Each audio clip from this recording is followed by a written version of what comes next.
अब हमारा टॉपिक क्या है? पैसा। हाँ, টাকা পয়সা, রুপিয়া। এখন পয়সা, টাকা পয়সা নিয়ে যে কথাটা আমাদের বলার বা জানার, সেটা হচ্ছে পয়সা আর টাকার মধ্যে একটা সম্পর্ক আমাদের আছে, সেই সম্পর্কটার কথাই জানব। এখন এই টাকা পয়সা দু রকমের আছে, এক গোল গোল যেগুলো বিভিন্ন ধাতু দিয়ে তৈরি, এদেরকে পয়সা বলে সাধারণত। এখন টাকাও ওই পয়সার আকারে পাওয়া যায়, মুদ্রা বলা হয় এগুলোকে। কি বলা হয়? মুদ্রা। আর কাগজের টাকা পাওয়া যায়। কিসের পাওয়া যায়? কাগজের টাকা। কাগজের টাকাকে কি বলে? নোট। কি বলে? নোট। তাহলে আমাদের কাছে দু রকমের আছে, এক ধাতুর মুদ্রা আর হচ্ছে কাগজের নোট। এই যে আগের দিনে টাকার তখন দাম অনেক বেশি ছিল, তখন পয়সাগুলোকে মুদ্রার করা হতো। পয়সাগুলোই ছিল মুদ্রা। বলতো তোমার যে ধাতু দিয়ে তৈরি হতো সেগুলো পয়সা ছিল। এখন তো সব রকমের হচ্ছে, 5 টাকা, 10 টাকা, 20 টাকা সব মুদ্রা পাওয়া যায়। তো আমরা এই টাকা আর পয়সার মধ্যে ফারাক কি আছে? এখানে টাকা আর পয়সার মধ্যে ফারাক আছে কত? 100। 100টা পয়সা, একটা টাকা। ঠিক আছে, 100 পয়সা সমান 1 টাকা। এবার এইখানে আমরা দশমিক নিয়ে আসি। দশমিক নিয়ে লেখা যখন হয়, দশমিকের এক পাশে থাকে টাকা আর এক পাশে থাকে পয়সা। দশমিকের এই পাশে থাকে যা লেখা সেগুলো পয়সা, আর দশমিকের এই পাশে যেগুলো থাকে সেগুলো হচ্ছে টাকা। টাকা পয়সার ক্ষেত্রে পয়সা দু ঘর নেওয়া হয়, পয়সা দুটো ঘর নেওয়া হয়। দশমিকের পরে দুটো ঘর ধরা হয়, একক এবং দশক, মানে দশাংশ আর শতাংশ, এই দুটো ঘরকে নিয়ে তৈরি হচ্ছে কি? পয়সা। একক, দশক, শতক পড়েছো, সেখানে দশমিক, দশমিকের পরে দশাংশ, শতাংশ এগুলো আছে। তো দুটো ঘর পর্যন্ত আমরা শতাংশ পর্যন্ত নিয়ে আমরা কি করছি? টাকা পয়সা হিসাব করছি, পয়সা হিসাব করছি। তাহলে দশমিকের পরে দুটো ঘর হচ্ছে পয়সা, আর দশমিকের আগে সব যেগুলো সেগুলো হচ্ছে টাকা।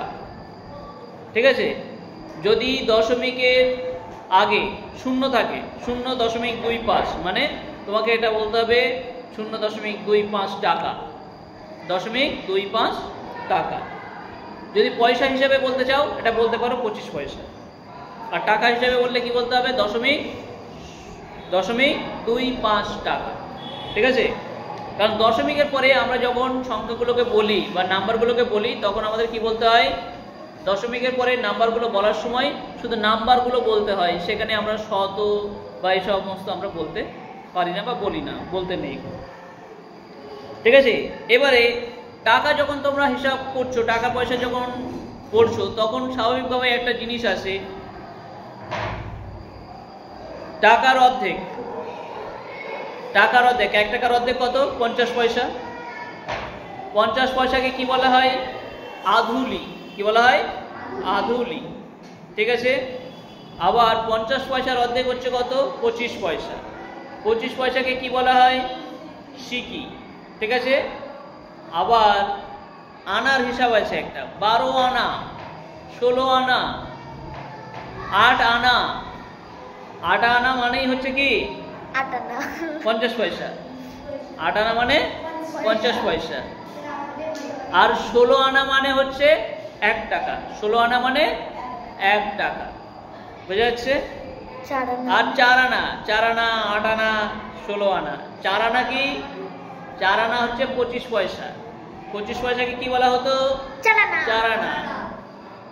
8 আনা হচ্ছে, আর 12 আনা 75 পয়সা, আর 16 আনা 1 টাকা। একটা গান আছে না, বন্ধু 3 দিন তোর বাড়িতে গেলাম দেখা পাইলাম না, কি আসার বেলা যাওয়ার বেলা 4 আনা, আসার বেলা 4 আনা, যাওয়া আসায় 8 আনা, কুশল হইল না। এসব সব গান আছে, আমি জানি না, শুনেছি ছোটবেলায়, মনে নেই আর। বাংলাদেশে রেডিওতে শুনতাম অনেক গান, তো সেই গানে এরকম একটা আছে 8 আনা, 4 আনা, 12 আনা, 16 আনা। তাহলে 16 আনা মানে হচ্ছে 1 টাকা। ওকে, ভেরি গুড। আমরা এইটুকুই এখানে জানার, এবং তার সাথে একটা জিনিস মাথায় রাখতে হবে, টাকা বড় না পয়সা বড়? বড় জিনিসটা উপরে থাকে, ছোট জিনিসটা নিচে থাকে। নিচে থেকে উপরে যেতে গেলে কি হবে? শক্তি ক্ষয় হবে না বাড়বে? তাহলে উপর দিকে পয়সা থেকে টাকায় যেতে গেলে তোমার সংখ্যার দিক থেকে বাড়বে না কমবে? মানে কমে যাবে। তাহলে পয়সা থেকে টাকায় যেতে গেলে কমে যাবে, আর কমা মানেই সেখানে কি হবে? ভাগ। কমা মানেই ভাগ। তাহলে পয়সা থেকে টাকায় যেতে গেলে কি করতে হবে? ভাগ, মনে রাখবে। আর টাকা থেকে পয়সায় আসলে, উপর থেকে নিচের দিকে আসলে কি হবে? বাড়বে না কমবে? বাড়বে। তাহলে বাড়ে কিসে? গুণে না ভাগে? গুণে। তাহলে কি করতে হবে? টাকা থেকে পয়সায় আসতে গেলে গুণ করতে হবে। Very good.